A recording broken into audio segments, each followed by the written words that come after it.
Masa sih ada satu orang yang mencintai negara mau berusaha membuat negaranya hancur. So, berarti kalau bisa dibilang sekarang ini kita adalah efek dari ya kenapa kita pilih dia gitu ya? Bisa juga. Ada wartawan, ada jurnalis, ada LSM yang menjadi pengkhianat. Londo artinya kayak bule gitu ya, rambutnya kuning, Betul. tapi ireng hitam gitu loh ya. Pak Prabowo itu kan model konsepnya dia pengennya semua bersatu. Konsepnya siapapun mensupport ke pemerintah. Lihat dari jalan pikirannya, dia berasumsi kalau orang yang opos kepada dia itu dianggap sebagai musuh. Makanya kenapa disebut ada yang juga bilang antek-antek asing ya. Gitu kan ya. Jadi sulit.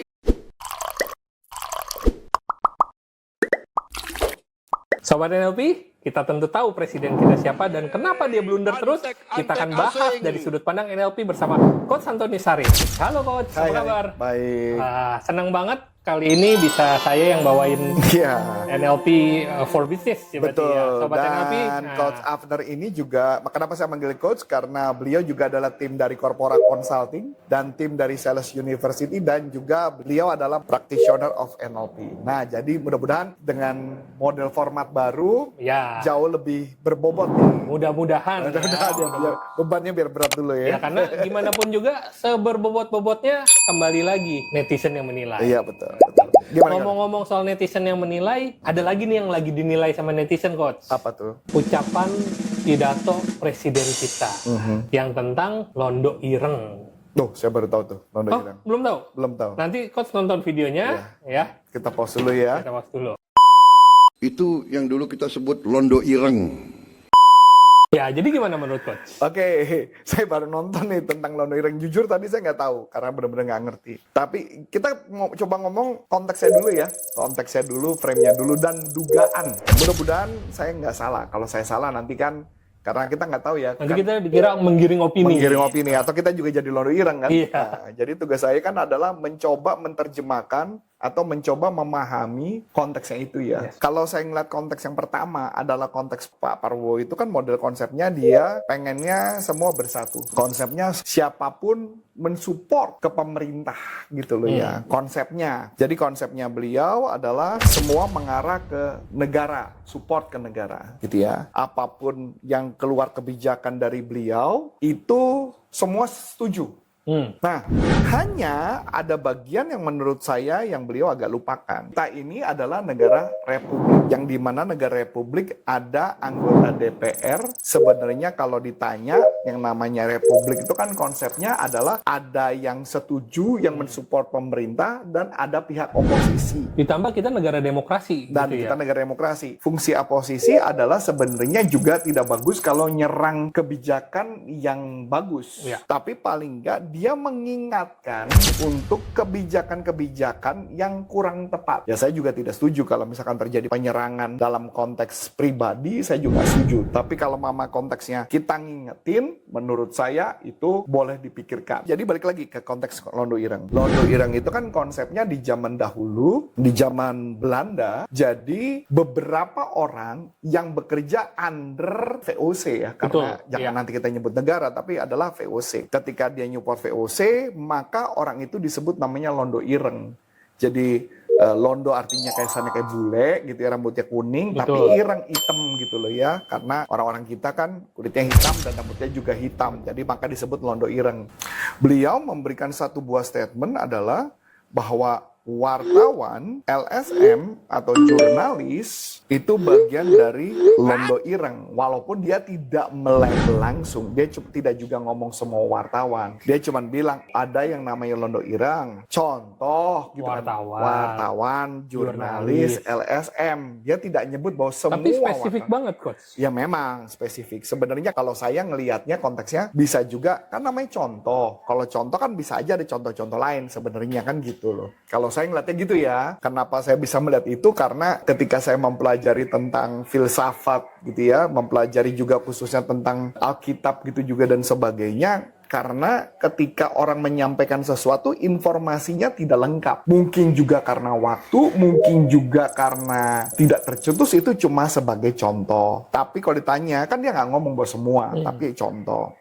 Jadi dalam konteks ini kan dia menganggap bahwa ada wartawan, ada jurnalis, ada LSM yang menjadi pengkhianat, yang seakan-akan bela pemerintah, tapi di lain pihak sebenarnya lagi mau menghancurkan pemerintah. Kalau saya ngelihat dari konsepnya Prabowo karena beliau latar belakang tentara, kelihatannya cara ngomongnya beliau pun juga konsep-konsep zaman dulu ditarik semua tuh kayaknya mirip-mirip tuh kalau menurut saya. Dari gambaran tersebut saya melihat dari jalan pikirannya dia berasumsi kalau orang yang opos kepada dia itu dianggap sebagai musuh. Makanya kenapa disebut ada yang juga bilang antek-antek asing gitu kan ya. Jadi sulit untuk kita menerjemahkan secara langsung. Tapi saya paham maksudnya dia. Dia maunya gini kalau menurut saya.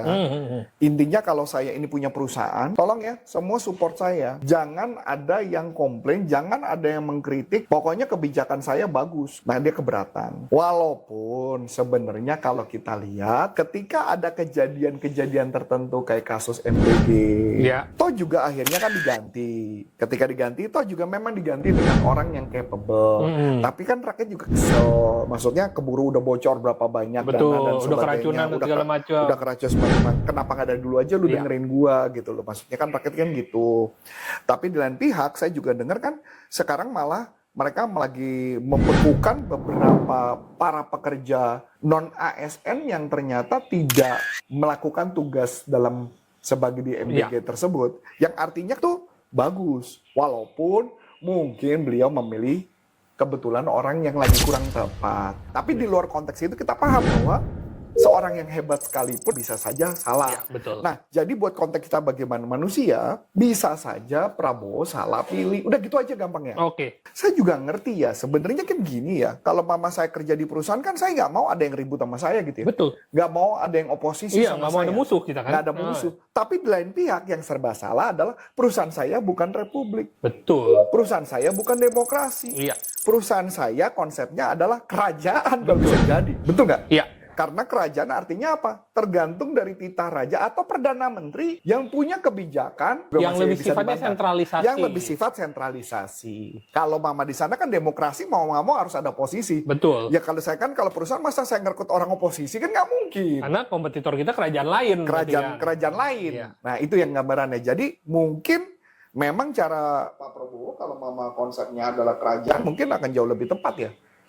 Ya kalau bisa jadi. Bisa jadi. Kita nggak berani bilang. Nanti dikira sengaja biar ada terjadi pemberontakan. Betul, tidak. Kita juga nggak dapat jatah apapun ya. Kita nggak dapat jatah. Tapi kalau ngeliatin dari konsep itu kelihatannya seperti itu. Jadi kalau buat saya pribadi tidak bisa mengatakan salah, tapi juga tidak bisa mengatakan itu benar. Karena konteksnya adalah demokrasi. Idealnya adalah seorang pemimpin ketika dia dipilih, dia idealnya memahami tentang SOP tadi. Ya bener dong. Iya betul. Jadi kalau saya boleh bilang salah satu basic leadership itu adalah ketika kita tahu tentang SOP apa yang mau kita pimpin dulu. Kalau nggak percuma.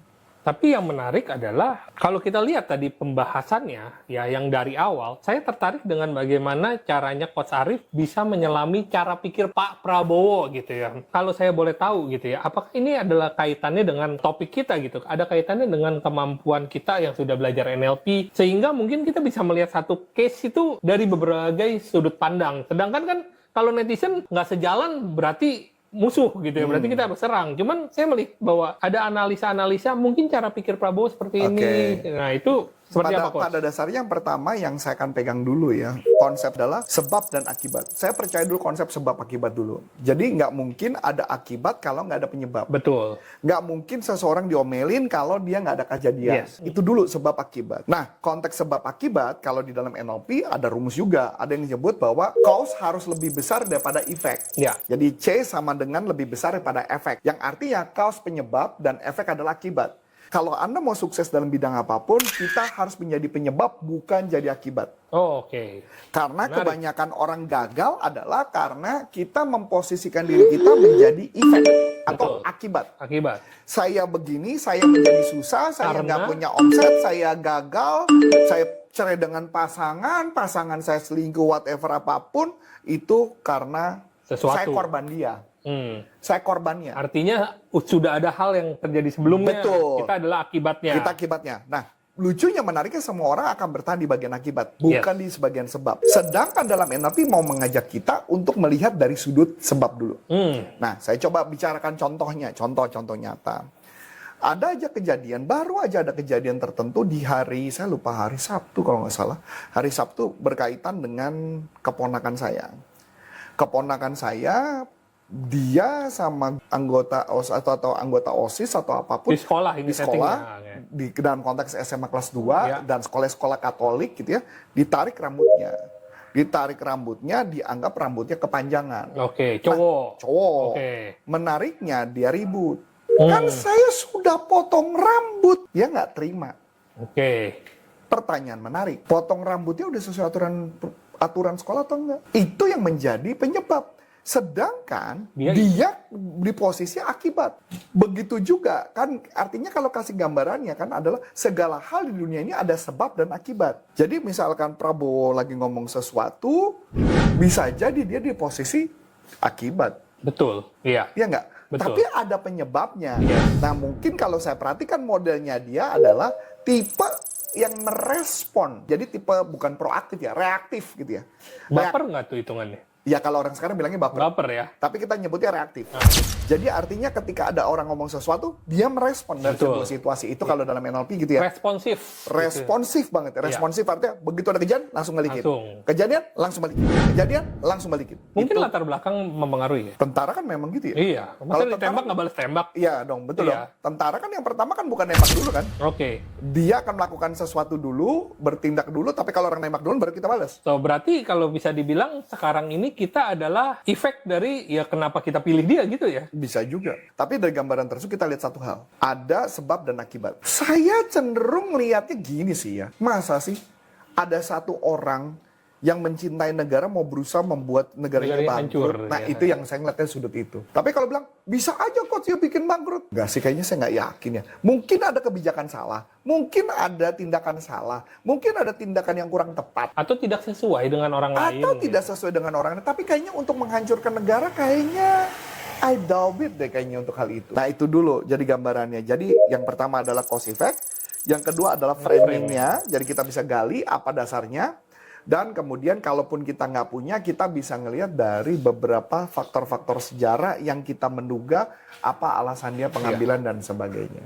So, itu tips yang cukup menarik buat netizen ya, di mana seringkali kita melihat potongan video yang sudah jadinya, lalu kita judging. Sementara ya tadi, kalau hari ini kita belajar tentang pertama ada cause effect, kedua ada framing, dan ketiga adalah mungkin kita harus lihat historical reason di balik. Historical reasonnya. Nah, belajar banyak ya tentu hari ini teman-teman, dan khususnya tentang hal-hal yang berkaitan dengan NLP, bagaimana cara seseorang berpikir, bagaimana cara seseorang bertindak, dan bagaimana hasilnya orang itu tersebut. Buat teman-teman yang tertarik untuk belajar tentang hal-hal berkaitan dengan NLP, teman-teman bisa lihat iklan di sini. Ya, kami tunggu kedatangan teman-teman di kelasnya, dan sampai berjumpa kembali. Saya Coach Hafner. Dan saya Coach Antoni Syarif mengucap banyak terima kasih. Sukses buat Anda. Sampai jumpa. NLP for Business untuk Indonesia. Bye-bye.